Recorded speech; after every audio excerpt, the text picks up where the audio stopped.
Gentiles amigos de Voces Críticas, 3, 2, 1, 0. Gentiles amigos de Voces Críticas, los próximos minutos los dedicaremos a analizar de la mano del maestro en impuestos Ricardo Díaz Palacios la reforma fiscal para el 2022. Hay quienes la catalogan como una reforma interesante, pero que podría provocar sobresaltos a los contribuyentes. ¿Será cierto? Sí, no, ¿por qué? Vamos a tratarlo con el maestro Díaz Palacios. Maestro, ¿cómo le va? Primero que nada, qué gusto saludarlo.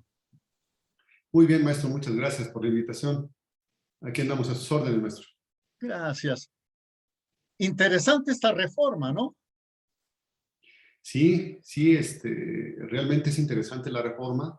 Yo creo que siguiendo con la política del gobierno de que no hay más impuestos, si bien es cierto no hay más impuestos, no se incrementan los que existen, etcétera, pero sí hay nuevas obligaciones, nuevos regímenes fiscales y sobre todo las reformas que necesita el gobierno para efectos de poder llevar a cabo sus facultades de comprobación y exigir el pago a los contribuyentes. Eso yo creo que en estricto sentido es la reforma fiscal para el 2022. Déjeme ver si lo interpreté bien. Nuevas obligaciones, nuevas contribuciones y mayor vigilancia, o sea, más presión sobre los contribuyentes. ¿Estoy en lo correcto? Sí, eso va a ser, yo creo que ha sido la tendencia desde el inicio de este gobierno y yo creo que así se va a seguir hasta el final. Entonces es el apretar a los contribuyentes, el que cumplan con sus obligaciones, mayor vigilancia, etcétera. Entonces eso le ha dado mucho resultado al gobierno y va a seguir así. Va a seguir con sus diversas herramientas que tiene a la mano para poder exigir el pago y el cumplimiento de las obligaciones fiscales de los contribuyentes. Maestro, ¿podría desglosar el planteamiento? Nuevas obligaciones. Sí, básicamente las nuevas obligaciones básicamente se resumen en dos nuevos regímenes fiscales, que en la práctica sería un nuevo régimen fiscal que se le denomina régimen simplificado de confianza. Yo creo que ese va a ser el eje de la reforma fiscal y a la cual está apostando el gobierno, tanto para las personas físicas como para las personas morales, con diversos enfoques. Porque el de las personas físicas es para atraer a la gente de la informalidad hacia la formalidad para el pago de sus impuestos, y en el caso de las personas morales es para detonar la inversión, para que la economía no se quede estática y se pueda mover y pueda crecer la economía del país. Son los dos enfoques, tanto de personas físicas como de personas morales. Y esto, como contribuyentes, ¿cómo lo podemos identificar? Correcto, interesante la pregunta, maestro. A partir del año que entra, si es que, recordemos que esta es una propuesta que se presentó apenas el 8 de septiembre y que va a iniciar el proceso legislativo, se va a revisar, se va a discutir, se emiten dictámenes, se revisan por las diversas cámaras y en caso se modifican. Pero si pasa como tal el régimen simplificado de confianza que se propone, sí va a tener muchas implicaciones en los negocios, sobre todo en los negocios pequeños, en tratándose de personas físicas, que no tan pequeños, porque están hablando de un margen de 3,5 millones de pesos de ingresos en el año. Entonces no es cualquier cosita, ya estamos hablando de casi 300,000 pesos mensuales. Entonces estos negocios tendrán que evaluar si siguen tributando como vienen o si optan por el régimen simplificado de confianza, que en general el régimen simplificado de confianza se basa en el pago de impuestos simplificado. Es decir, con base en toda la facturación que haga un contribuyente, con base en eso se le aplicará una tasa muy reducida que va desde el 1% hasta el 2.5% y pagará el impuesto en forma muy simplificada. Esa es la idea que traen para las personas físicas, aunque trae sus limitaciones. Por ejemplo, las personas físicas que de entrada sean socios o accionistas de una persona moral, ya de entrada no pueden entrar a este régimen, que son muchísimas personas físicas. Entonces yo creo que las personas que se van a ver beneficiadas para efectos de poder elegir este régimen son las personas que no tienen actividades fiscales, las que vienen de la informalidad o las que van iniciando apenas en el mundo de los negocios y en el mundo de la economía aquí en México. Entonces, eso es por el lado de las personas físicas. En el lado de las personas morales, ahí el esquema es diferente, porque ahí es obligatorio que tributen en el régimen simplificado de confianza. El límite de ingresos son 35 millones, pero ahí el esquema es diferente. Ahí es un tratamiento especial para efectos de que paguen el impuesto en base a lo que cobran y pagan en efectivo. Es decir, con base en un flujo de efectivo. Tienen una utilidad y sobre esa utilidad pagan su impuesto del 30%. Ahí sí no hay ninguna disminución, pero la ventaja es que le quitan muchas obligaciones que hoy en día muchas empresas de menor capacidad administrativa, incluso económica, tienen mucha carga administrativa. ¿Cuáles son estas cargas que les quitan? En cuestiones en cuestiones fiscales, hay cargas que, por ejemplo, en el cálculo del costo de ventas, que implica cierta complejidad administrativa, les quitan esa carga, la carga de la determinación del ajuste por inflación, también se la quitan, algunas declaraciones informativas también le quitan esa obligación. Entonces, en general, son algunas, en la suma de todas esas obligaciones administrativas fiscales, sí son importantes para efectos de tomar la decisión o para efectos de poder tributar en este régimen, porque es obligatorio. Claro. Maestro, si pasa la reforma como está, ¿en qué situación quedan las personas físicas que prestan servicios profesionales independientes? Correcto. Estas personas físicas pueden optar por presentar su declaración como lo vienen haciendo, mes a mes, con sus ingresos, sus deducciones, etcétera, y determinar el impuesto conforme a la tarifa que hoy en día se aplica, es decir, un impuesto más elevadito, o a partir del siguiente año, si es que no son socios de una persona moral, reitero eso, que sean personas físicas sin otra obligación fiscal, que reciban ingresos por honorarios, esas personas físicas pueden optar por este régimen. Entonces, ¿cuál es la implicación fiscal?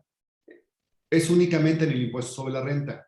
El impuesto sobre la renta se calcula, como ya lo mencioné, conforme ahorita se calcula ingresos menos deducciones y se le aplica la tarifa y se determina un impuesto. Si pasamos al 2022 con esta reforma aprobada, una persona que tiene ingresos por servicios independientes, llámese honorarios, puede determinar su impuesto conforme a los comprobantes que emitió y que cobró, y le aplica, dependiendo del ingreso, si tiene máximo 25,000 pesos mensuales, aplica el 1%. Entonces son el 1%, estamos hablando de que son 250 pesos de pago de impuesto, y ahí no se permiten las deducciones. Es sobre lo cobrado, el ingreso cobrado, maestro. No se permiten las deducciones, pero en este caso, por ejemplo, si una persona física recibe 25 en el régimen actual, entonces yo creo que puede llegar a estar pagando hasta una tasa del 10-12%. sobre los 25,000 pesos. Y pasando en el 2022, si la reforma pasa tal cual, entonces pagaría el 1%.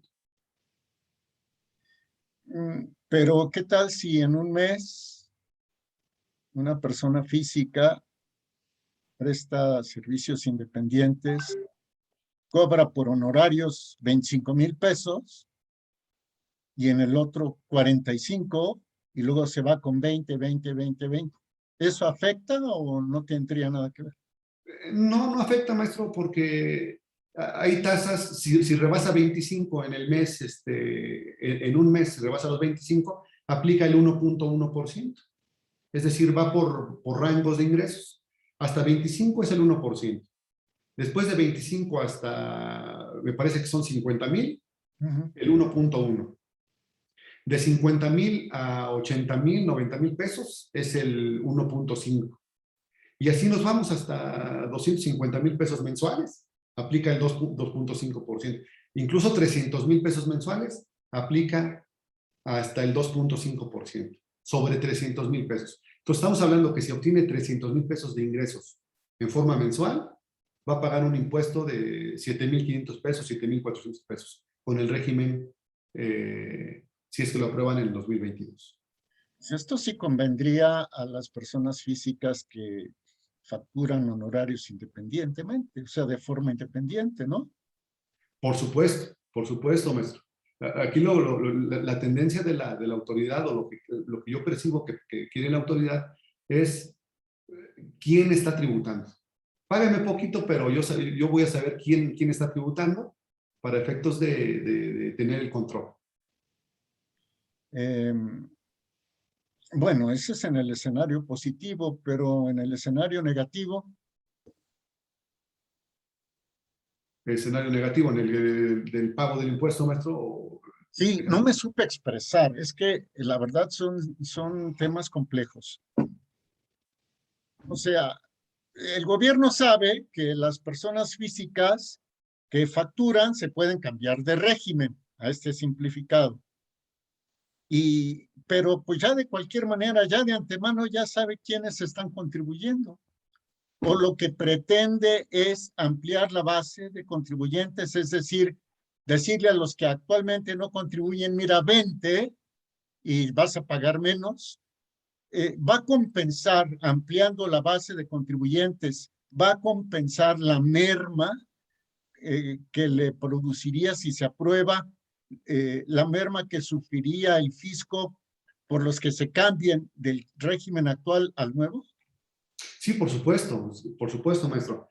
Hay una gran cantidad de contribuyentes que hoy en día no pagan nada. Hay que ser claros, no pagan nada. Entonces, la carga de las personas físicas la llevan un pequeño grupo de personas físicas que realizan actividades, incluso de honorarios, actividades empresariales, etc. Entonces, lo que quieren es que todas esas personas que están contribuyendo, la pequeña parte de las personas que están contribuyendo, a lo mejor dice, voy a sacrificar esta parte, pero con toda la base de contribuyentes que atraeríamos, entonces se va a compensar. Van a pagar menos, pero van a ser entre mucha gente.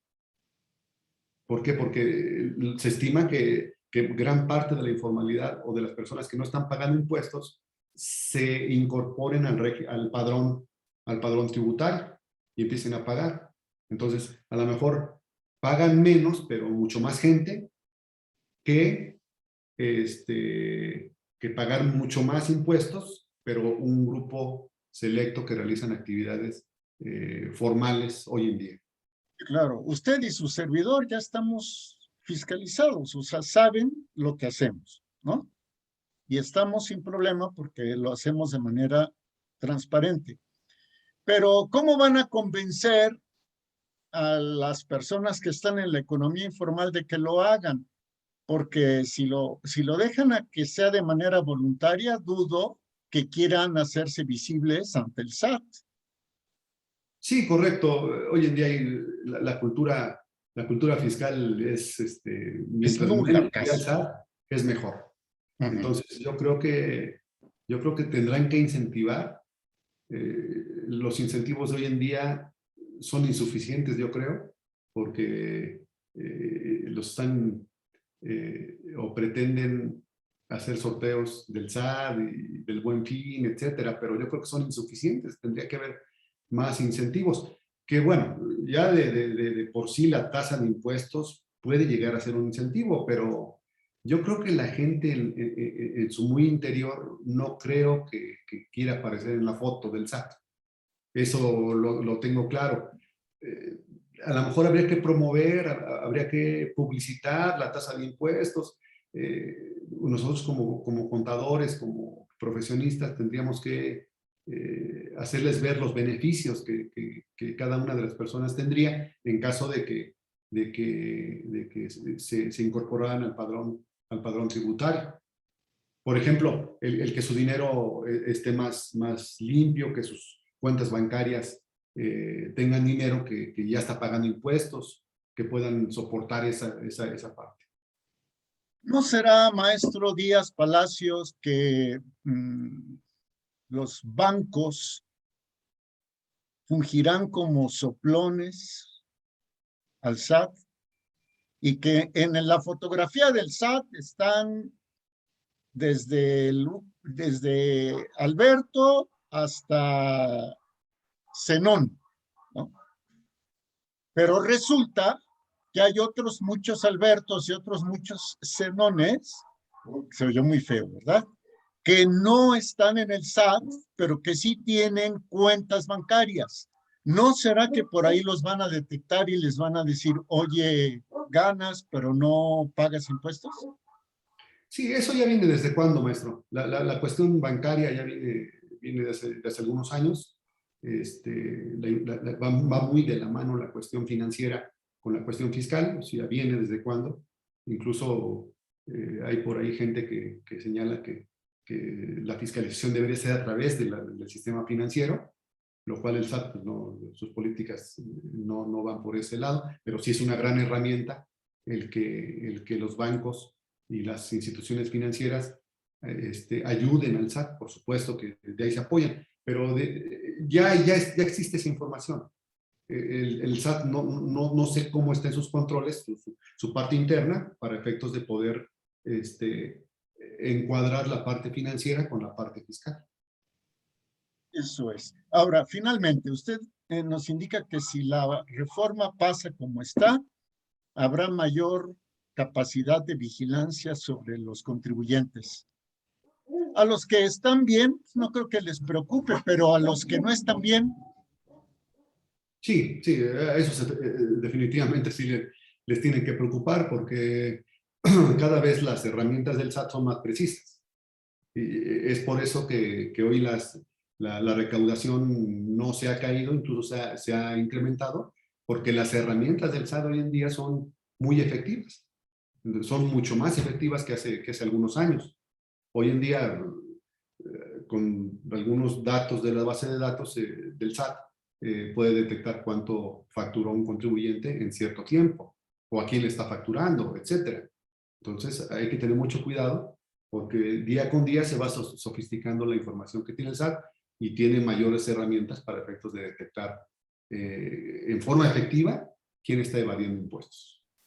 Maestro, ¿nos podría dar ejemplos? Por ahí hemos escuchado que quieren que las personas en cuanto cumplan 18 años se registren ante el SAT. Me imagino que esa sería una de las formas de vigilar a la gente.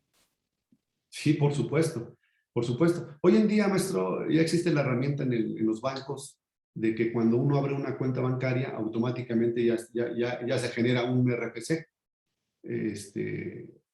automáticamente al abrir una cuenta bancaria. Entonces, yo creo que es una buena medida el tener registrados a las personas físicas, porque ¿qué sucedía antes, hace algunos años? Que únicamente quienes realizaban alguna actividad económica tenía un registro en Hacienda, su registro federal de contribuyentes, quien realizaba alguna actividad económica. No así una señora ama de casa o quien trabajaba en la informalidad, etcétera. Pero yo creo que es una buena medida el obligar a las personas que cumplan 18 años a que tengan su registro federal de contribuyentes. Así como tienen su CURP, o su IFE, igual tendría que tener su registro federal de contribuyentes. No tiene ingresos, bueno, pues no tienes de qué preocuparte, pero empiezas a tener ingresos, hay que contribuir y pagar los impuestos respectivos. Ya lo habíamos platicado en algún conversatorio anterior. ¿Y qué tal si los ingresos son los que les depositan sus papás? Y esos ingresos ya pagaron impuestos. Sí, correcto, correcto. Tendrá que demostrarse con base en el procedimiento. La ley señala claramente que en caso de una donación de un padre a un hijo, la donación que reciba el hijo está exenta por disposición de la ley. Entonces no tendría que preocuparse, pero precisamente es lo que quiere el SAT. Oye, pues, ¿de dónde viene ese dinero? Me lo regaló mi papá, demuéstrame que viene de la cuenta de tu papá. Entonces no tienes problema, no tienes ningún problema. A eso se refiere el SAT. Tienes 18 años y recibes dinero de tu papá. Bueno, tienes tu RFC, tienes ingresos que te recibe que te dona tu papá. Entonces, esos ingresos no tienen por qué pagar impuestos, pero demuéstramelo nada más, que sí vienen de la cuenta de tu papá y que es una donación. Eso es. Por último, maestro, ¿y qué otras funciones, qué otras atribuciones de vigilancia le confiere la propuesta de reforma al SAT? Sí, una de las grandes cuestiones que ha manejado el SAT los últimos 3, 4 años son los sellos digitales. Volvemos a los sellos digitales para facturar. Entonces, se proponen más supuestos para efectos de que el SAT pueda suspender o cancelar incluso los sellos digitales para que no puedan facturar los contribuyentes. Entonces, ahí también está apretando mucho el SAT en esa parte. Entonces, no cumples con tus obligaciones, entonces cancelo tus sellos. Y eso le ha dado mucho resultado al SAT para efectos de que los contribuyentes estén al corriente, cuando menos en sus obligaciones fiscales. ¿Nos puede dar 2, 3 ejemplos? Y ya con esto terminamos. Sí, por supuesto. También otra de las reformas que se pretende es el poder, permítame un segundo, maestro, tenía aquí una notita. Sí, claro, sin problema. El poder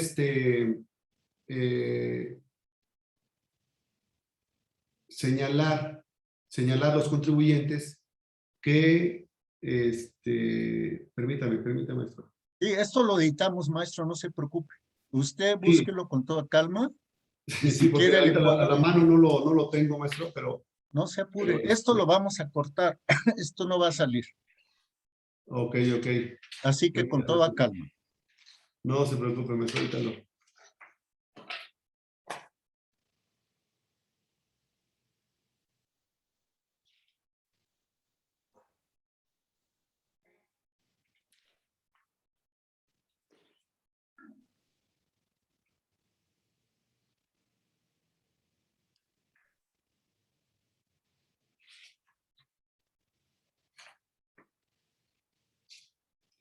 Tenía aquí el dato, maestro, pero no lo hallo. O si quiere, cancelo la pregunta. Yo creo que sí, mejor cancele, maestro, para no estar... Cancelo la pregunta. Muy bien. Por favor. Muy bien.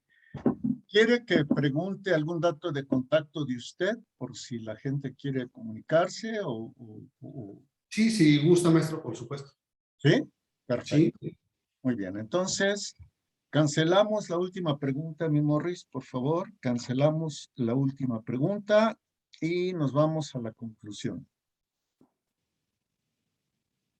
Pues así las cosas, seguiremos platicando porque el tema dará para más. Sabemos que contamos con la generosa disposición del maestro en impuestos, Ricardo Díaz Palacios. Qué temas tan difíciles, tan áridos, pero le agradecemos las explicaciones tan simples, tan sencillas, maestro. Una pregunta, si la gente quiere, no sé, contactarlo, ¿de qué forma lo puede hacer? Sí, le puedo dar mi número celular y ya sea a través de una llamada o de un mensaje de WhatsApp. 55 33 34 41 36. Con todo gusto yo los atiendo. 55, 33, 34, 41, 56. 36 al final, maestro. 36 al final. Perfecto. Maestro Ricardo Díaz Palacios, qué placer. Nos vemos, si usted lo permite, nos vemos muy pronto. Esto va para largo. Maestro, muchísimas gracias. Estamos a sus órdenes. Igualmente. Gracias. Hasta luego. Déjeme termino la grabación, maestro.